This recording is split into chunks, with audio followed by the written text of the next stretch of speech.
my literary luminaries, and welcome back to another Top 5 Thursday. Again, same as with the last video, I apologize if the video gets a little choppy or weird. I'm still trying to figure out what my computer's doing. Go figure. This week's Top 5 Thursday is your Top 5 Summer Reads, which is funny because it doesn't look like summer is anywhere near us at the moment, so... But maybe if we talk about some nice, fun, happy things to read while you're on the beach, we'll make the weather get better. So without further ado, let's get started. Number 1. Number 1 is perhaps kind of the most accurately titled for this one, and that is Song of Summer by Laura Lee Anderson.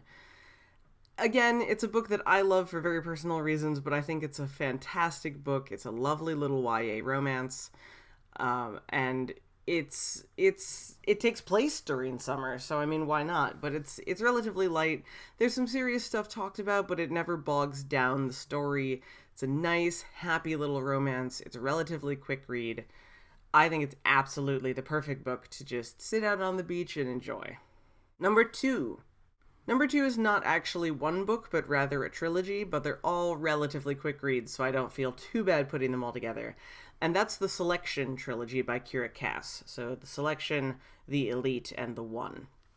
I know there's 2 more books in the series. I haven't read them yet, though, and these are the only 3 that deal with this particular event, as it were.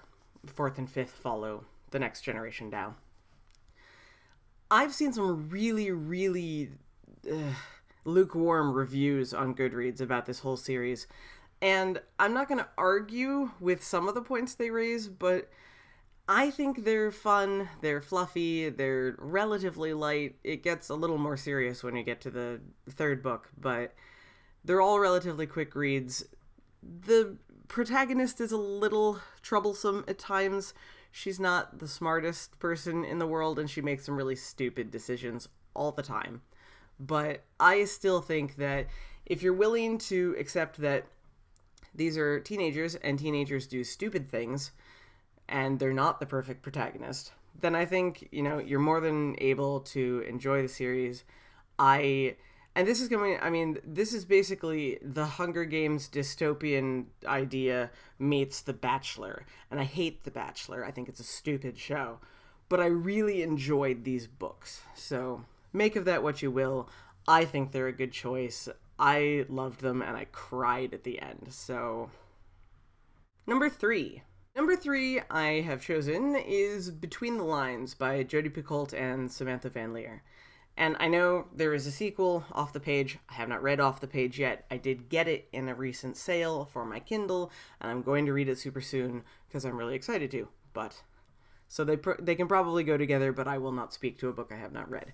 Between the Lines is lovely. It's very light, it's very YA, but it's so nice. I mean, especially for anyone that has spent a great deal of their time reading, using books to escape some of the problems in their own life. I so empathize with the main character, whose name has escaped me. I know her prince's name is Oliver. I absolutely sympathize, and I love losing myself in books. And if I could pull my Prince Charming out of a book, absolutely I would. But it's nice, light. It's not a super quick read, but fairly quick. And definitely a nice, happy, summertime beach read. Number 4. Number 4 is Just Say Yes by Elizabeth Haley. This is one of the books that convinced me that maybe there's something in the romance genre that I'm willing to read that I'd like. It's a fantastic romance. It deals with a journalist and the bad boy that she shouldn't fall in love with and does anyway, because this is a romance novel. It's a lot of fun. There's a whole bunch of issues, and I think the authors work through it fantastically. That's all one word.